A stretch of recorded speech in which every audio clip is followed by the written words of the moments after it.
एक जीप, उस पर सवार 3 लड़के और निशाने पर बिहार की सत्ता। पटना से चली एक यात्रा जब सारण पहुंची तो अचानक देश की सियासत में भूचाल आ गया। जीप पर राहुल गांधी और तेजस्वी यादव तो थे ही, लेकिन उनके साथ एक और लड़के की एंट्री हुई, अखिलेश यादव। आखिर ऐसा क्या है लालू के गढ़ सारण में कि महागठबंधन के ये तीनों महारथी एक साथ एक जीप पर सवार होकर शक्ति प्रदर्शन करने पहुंच गए? क्या ये सिर्फ एक यात्रा है या 2025 के विधानसभा चुनाव से पहले बीजेपी के लिए एक सीधा चैलेंज? नमस्कार, मैं हूं सिद्धार्थ प्रकाश और आज हम डिकोड करेंगे कि सारण की धरती पर इस यादव प्लस यादव मिलन और 3 लड़कों की तिकड़ी के पीछे का असली खेल क्या है। चलिए पूरी कहानी को समझते हैं। तो कहानी शुरू होती है वोटर अधिकार यात्रा से। कहने को तो ये अभियान वोटरों को जगाने के लिए है, लेकिन असली मकसद तो आप और हम सब जानते हैं, बिहार के चुनावी चौसर पर अपनी गोटियां फिट करना। ये यात्रा बिहार के अलग अलग जिलों से होते हुए जब शनिवार को सारण पहुंची तो माहौल ही बदल गया। तस्वीरें देखिए, एक खुली जीप पर राहुल गांधी, तेजस्वी यादव और उनके साथ समाजवादी पार्टी के अध्यक्ष अखिलेश यादव। इनके साथ सीपीआई माले के दीपांकर भट्टाचार्य और वीआईपी पार्टी के मुकेश सहनी भी थे। मतलब पूरा महागठबंधन एकजुट होकर सारण की सड़कों पर था। लेकिन सवाल वही है, वाई सारण? आखिर सारण ही क्यों? तो इस क्यों का जवाब बड़ा दिलचस्प है और यहीं पर सारा पॉलिटिकल गेम छिपा है। देखिए, सारण जिले में 2 लोकसभा सीटें हैं, सारण और महाराजगंज, और 2024 के लोकसभा चुनाव में ये दोनों सीटें बीजेपी के खाते में गई। सबसे बड़ी बात, सारण जिसे लालू प्रसाद यादव का गढ़ माना जाता है, वहां उनकी अपनी बेटी रोहिणी आचार्य बीजेपी के दिग्गज नेता राजीव प्रताप रूडी से चुनाव हार गई। ये आरजेडी के लिए एक बहुत बड़ा झटका था। सारण लालू का पहला प्यार रहा है, यहीं से उन्होंने अपना पहला चुनाव जीता था। तो लोकसभा में मिली हार की टीस अभी भी बाकी है। तो आप सोच रहे होंगे कि जब लोकसभा में ऐसी हार मिली तो फिर महागठबंधन यहां इतना जोर क्यों लगा रहा है? वेल, यही तो असली ट्विस्ट है।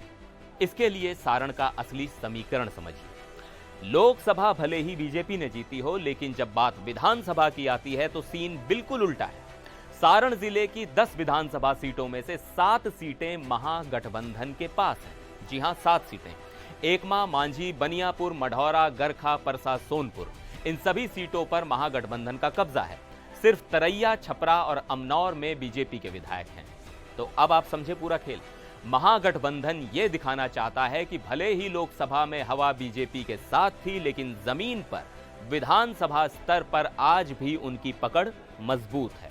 ये 3 लड़कों का जमावड़ा असल में अपने विधायकों और कार्यकर्ताओं का जोश हाई करने और जनता को यह मैसेज देने के लिए था कि हम अभी भी यहां के असली खिलाड़ी हैं। सारण की राजनीति ने कई करवटें ली हैं।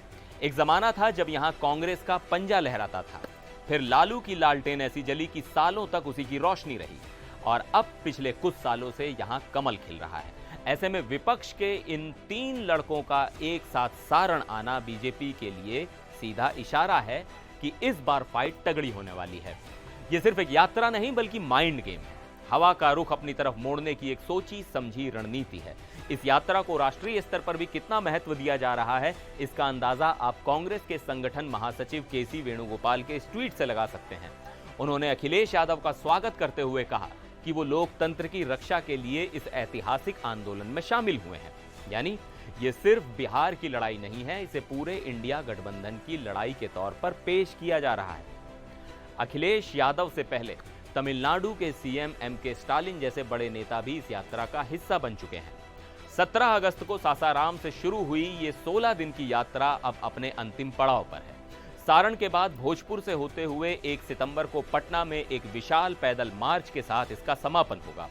तो कुल मिलाकर सारण में राहुल, तेजस्वी और अखिलेश का ये मेगा शो 3 बड़े संदेश देता है। पहला, कार्यकर्ताओं में जोश, लोकसभा की हार से निराश कार्यकर्ताओं में नई ऊर्जा भरना।